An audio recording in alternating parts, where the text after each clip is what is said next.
Welcome back. Last episode, I talked about how I travel the world and keep connect. Here is the app I have been using during my international travel. It is called Airalo.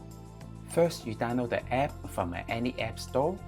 So once you download, you can launch the app and you can see this is a front page. If you never signed up before, you just click login and login there have signed up. Usual suspect, put your first name, last name, email, password, etc. and say agree and go ahead and register it. Once you register, you go back to the main page. And here is a profile page, have your name and your country currency. Then now go to the store. And the store you can see all the different popular countries on the top list, or you can search it and which country is covered or not. And then on the top, you can see top here is local, region, and global. We go to region first and go to different regions. Let's say later on I'm going to show you what is the region about, but mine is actually global eSIM. Global eSIM have two, one's called data, one's data, call, and text. Yeah, I haven't choose the data, call, and text because I think it's not necessary for me. Most of my friends and family, they have WhatsApp or database call, so I don't have to do it. So go back to data, yeah, and then I pick the most expensive one because it covers the whole year. You can see it 365 days for $100 cover 135 countries. But on the other hand, my partner does have the data, call, and text service because he need to call a landline for the work or the home phone number or a airline or government phone number, which they don't provide the WhatsApp number for you. How's about those 135 countries I described? Is really cover most of the popular country you travels, including here in Kenya. You can just type Kenya and they can show up. And now go back to the main page, local eSIM store, and let's say you pick a country, Japan. It really depends how long you're going to stay in that country. Most of the people ask me how much data they need. I would say 1 gigabyte normally, just normally, okay? It's about 2 to 3 days you need a 1 gigabyte. But if you travel more than one country, then go back to the main page, and go to the middle, the region eSIM. For example, Asia again, then you can have a look. This is cover about 18 countries, Singapore, Hong Kong, Malaysia, Japan, Korea, etc. Now again, because it's cover quite a lot of different countries and it depends on what you want for your package. And some people might be like to have 180 days, even you not travel 180 days, but you want 100 gigabyte, okay? So it really depends what you want to do during the travel time. Once you decide which plan you like and then hit buy, and here is the discount code BOWY4401 you can use. After you pay, you can see this view installation and also the usage. And on this page, go to Direct and hit Install eSIM. I will include the official video of Airalo in my description link. Once you finish the installation, then go to Setting. Now, mine is an iPhone, so you go to Setting and go to Mobile. As you can see, my mobile data using the primary, which is my home phone number, is on, and the global eSIM is off. To turn on my eSIM, I simply just click the global eSIM and then go to turn on this link. Now the global eSIM is on, and then you click, you can see the data roaming button. It should turn on when you are in the country. Obviously, if the data roaming button is off, you won't get any data. Now your both SIMs card is on, so make sure your primary turn on this light, the green button off. If you have any question or difficulty, please send me a message or a comment. I will try my best to answer your question.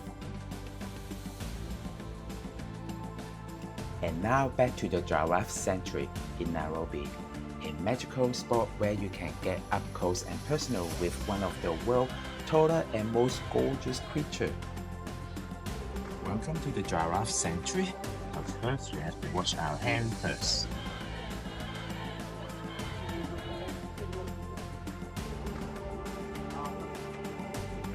Oh, before we start, they will give you some food for the giraffe. And yeah, this is what it looks like. This sanctuary is located just outside the city in Nairobi.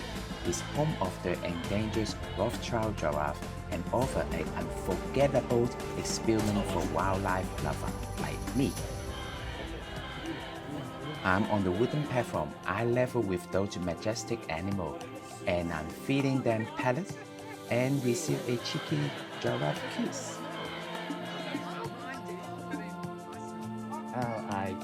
Now I in the Giraffe Education Center, and we will learn a lot more about. Okay, it's an interesting fact. This is a wattle skull, and that's the tiny brain they have.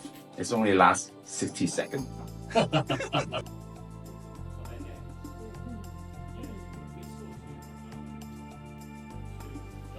Have to hold the grape up. Grape up? Yeah. Oh, off now. Yeah. Yeah? Get some?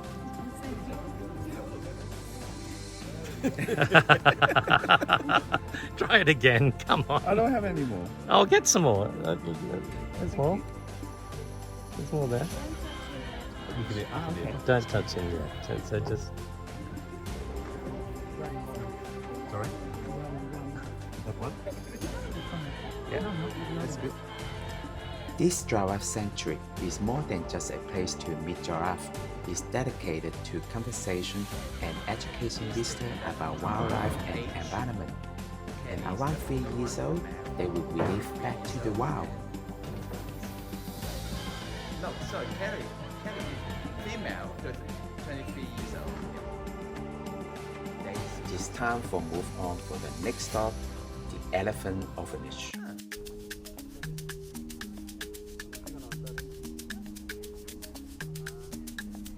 We are now going to David Shedrick Wildlife Trust. It is inside the Nairobi National Park.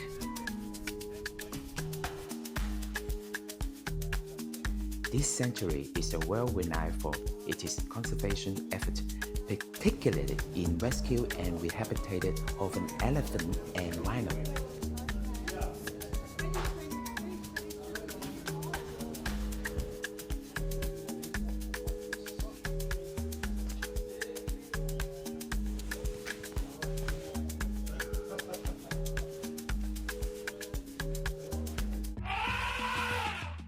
They like to play and roll in the dust, and because she's still young, she's being assisted.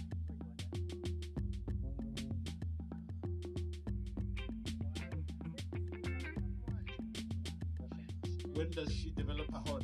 The horn starts to grow when they're 3 months. The first horn is already popped out. You can see it when she was going around. It is already started. Yes. It is their feeding time from 11 a.m. to 12 p.m. I just spent some time on the top here, enjoy the view, and I hope you enjoyed it too.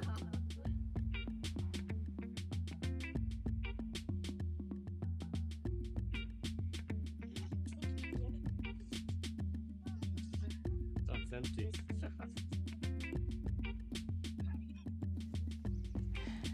This sanctuary has successfully rescued and rehabilitated over 280 orphan elephants since its establishment. At any given time, there are usually around 20 to 30 baby elephants being cared of at the Nairobi Sanctuary.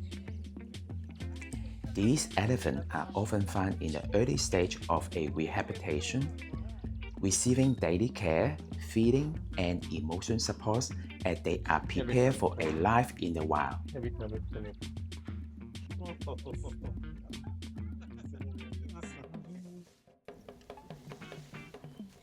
And he is our main character, Waha.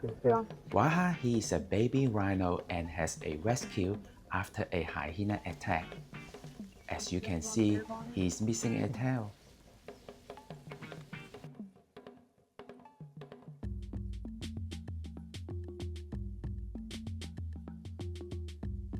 To your attention, everybody.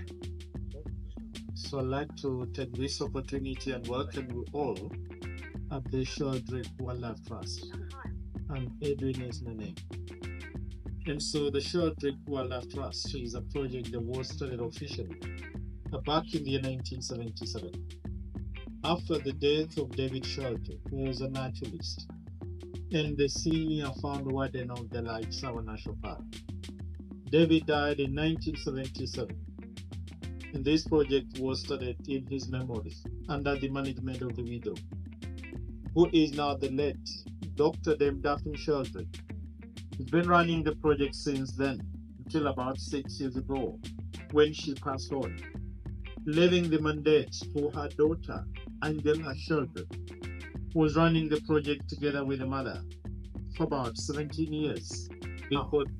When they were still at a very young age, at an age where they would not have survived without the mother's milk, and also without protection against other dangers.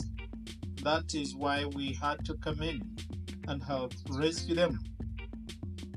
A young elephant will need the mother's milk for the first 2 years minimum. This means if they happen to lose the mother so they're below 2, they will not survive. They can easily starve to death, or can be attacked by the lions and the hyenas and be killed. And so, that is the reason why we have to come in, so that we can help rescue them and raise them here in the nursery for approximately 3 years. Any time between the age of 3 and 4, we will start to reintroduce all the elephants back into the wild.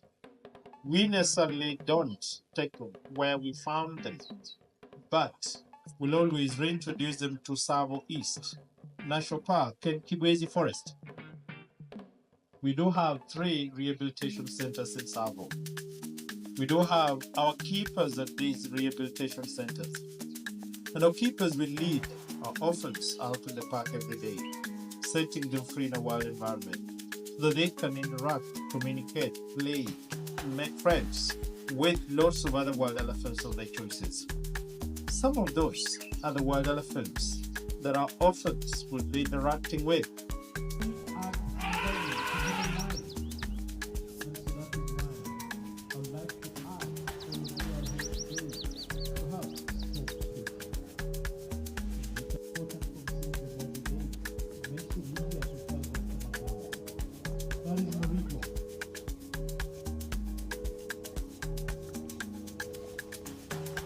It is about time to say goodbye to those cutie elephants.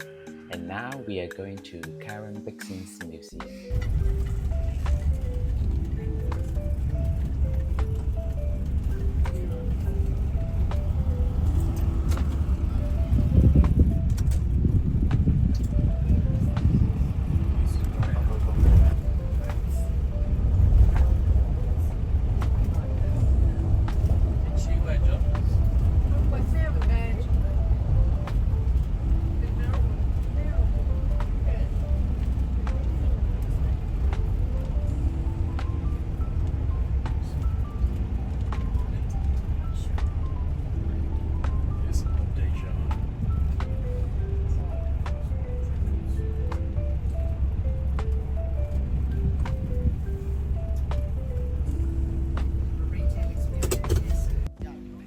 Now in Karen Blixen's house. This is a museum now, but if you watch the Out of Africa movie in 1985, then you know the house layout. And later on, I'm going inside the house and talk about the history of Karen. So that they may buy her book. She was born on 17th April 1885 in Denmark. Second born of Egbok Wilhelm, 5 kids, 2 boys, 3 girls. In her early life, she was homeschooled by her grandmother and her auntie because her dad died when she was 10 years. He was in military in Denmark, and when he retired, he joined politics. And somehow, he was frustrated when Karen was 10 years and he committed suicide. That's why she was homeschooled by her grandmother and her auntie up to the age of 18 years, where she was enrolled in a Royal Danish School of Arts and Literature, where she learned in Denmark, Later, she went to Italy and France for her further studies. At 28, she was proposed by her Swedish half-cousin by the name Baron Blixen. I hope you liked this episode. It was a full-on itinerary, but I learned a lot of animal behavior and history of Nairobi. And next destination, I'm going to show you some of the clip. Yes, next episode we are going to safari. Hope I see you there. Please hit the like button, subscribe, and turn on the notification. And as always, keep exploring. チャンネル登録お願いします。